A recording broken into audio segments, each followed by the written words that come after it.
Mark Denholm on Atom Radio. Hello, it's the Atom Radio Drive Time Podcast, episode 57. Thank you so much indeed for being there today, ready to listen to the best bits from this week's Drive Time. I have to say, there were only 2 shows this week. It's been a long, busy week this week, so only 2 shows and a week off next week before getting back into it. So, only a short podcast today, but on the way. Things we discussed in Drive Time this week include naff school lunches, and some of these really are. What on earth is the point to brown sugar? Well, I found out, and I'll share that with you as well. Your wedding day is the best day of your life, supposed to be the happiest day of your life. People spend thousands on it. What could go wrong with your wedding attire? That and Instagram influencers. Hate them. But why you shouldn't believe everything they say. Coming up. Atom Radio. Ooh, yeah. Playing the music you want to hear.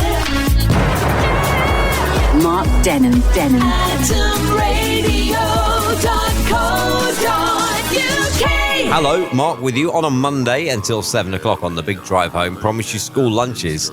And we're going to talk about packed lunches. Now, obviously, when you go to school, you can have the dirge that they serve up and call lunch.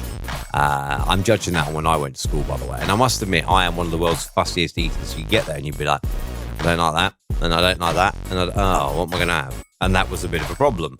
But anyway, packed lunches, though. These are some of the worst packed lunches that teachers have seen. One primary school pupil brought in a pork pie and a can of shandy, made the lunch himself because that's all there was in the fridge.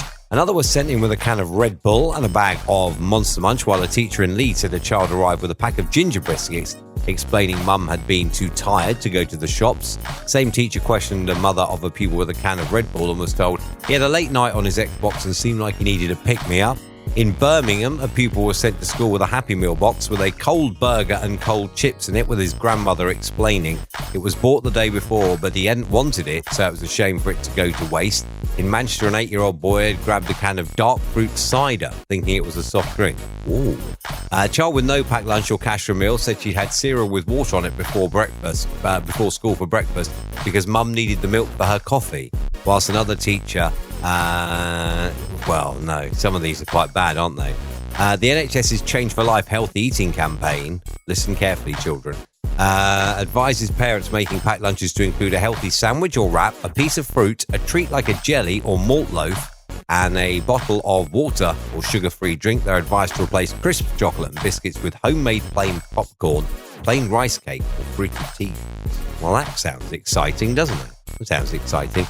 What would you have in your school lunch? If it was me, I would have a sandwich. What would I have? I'd probably have a chicken and beetroot sandwich. I would have a bag of crisps because I like crisps. I'd have a bag of Monster, I think, in mine.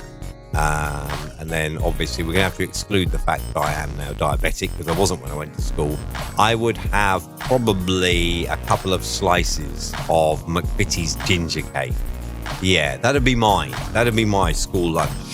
So what would yours be? On air at atomradio.co.uk. What would you have for school lunch if you could make your own? Drive Time with Mark Denholm. Rolling Stones, brown sugar. Have you ever found a need for brown sugar? I mean, in all my years of life, and bear in mind I'm diabetic now and have been for the last, 8 years.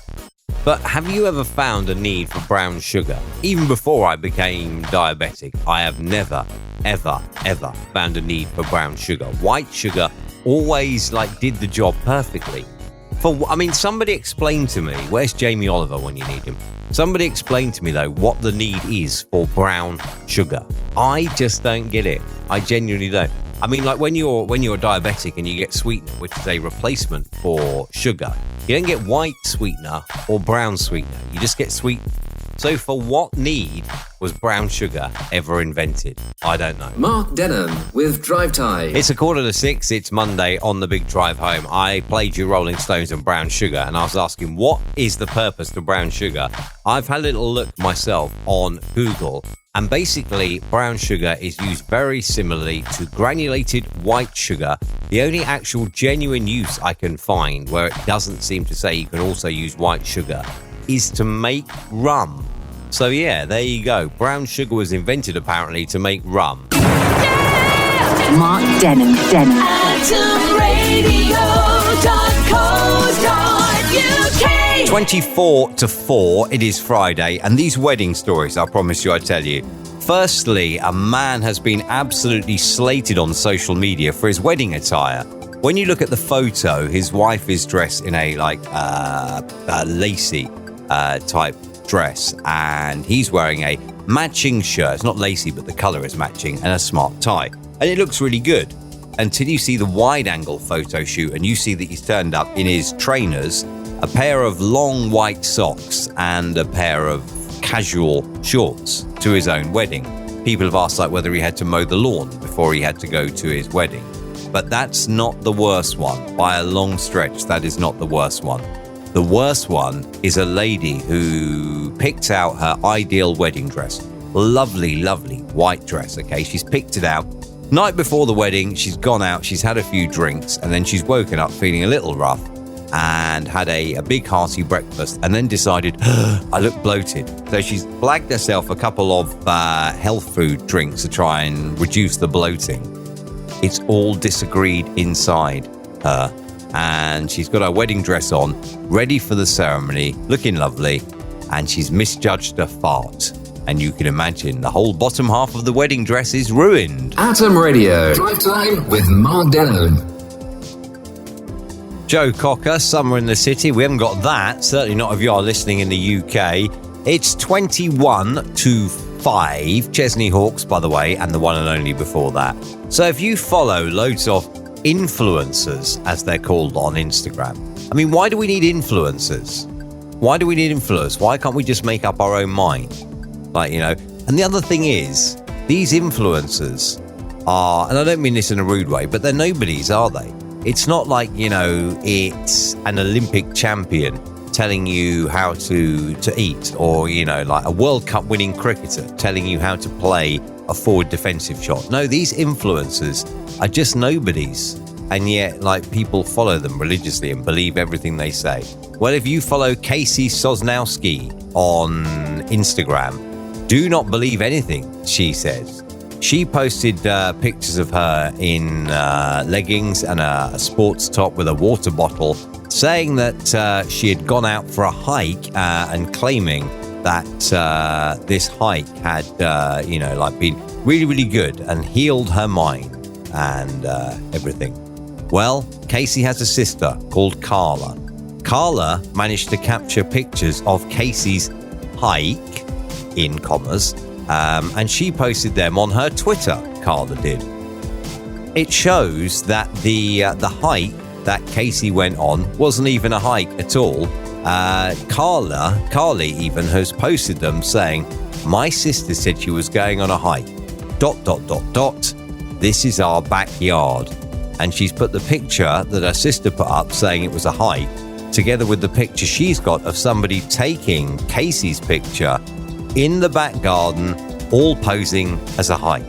So yeah, there you go. If you believe everything that these Instagram influencers, who are generally unknowns, I guess is a nice way of putting it, if you believe everything they post, now you know why not to. AtomRadio.co.uk All right, so Instagram influencers, okay? As I've said on the show, they're often, and I mean this in the nicest possible way, they're often totally unknowns, aren't they? They're just people who happen to build up a bit of a following, and then brands latch onto them and that. And they're often, in the nicest possible way, unknown nobodies, right? Now, I don't need somebody to influence me to tell me what to do, etc., etc., etc. So I don't really get this whole thing of Instagram influencers at all. But It doesn't help. I mean, like this person who's been caught out and outed by their sister, probably an act of jealousy. I don't know, but they've been caught out and outed by their sister. They've just changed the caption. They've not actually apologized for the fact that they are lying. People are following them, believing what they put on social media to be true. And a lot of people do that, don't they? They believe what they see on social media is always the truth. I've heard people say to me, "Oh, I'll never be as pretty as so-and-so on Instagram." Well, have you actually ever met so-and-so on Instagram? Maybe so-and-so is just very good with lighting and angles and editing. You don't know, do you? So if you are somebody that does follow like influencers, in quotes, on Instagram, just remember, they may in fact be lying to you. Those are the best bits of Atom Radio's Drive Time, and that's episode 57 complete. I have got a week off next week. I will still be picking the 80s for 80s at 8 on Monday night. But Drive Time will be non-stop next week. I am having a week off and a bit of a summer holiday. So I'm thinking now, as I'm recording this, what am I going to do next week on the podcast? You'll have to subscribe to find out. So go on. iTunes, Google or Spotify, subscribe. Atom Radio. Ooh, yeah. Playing the music you want to hear. Mark Denholm. Atom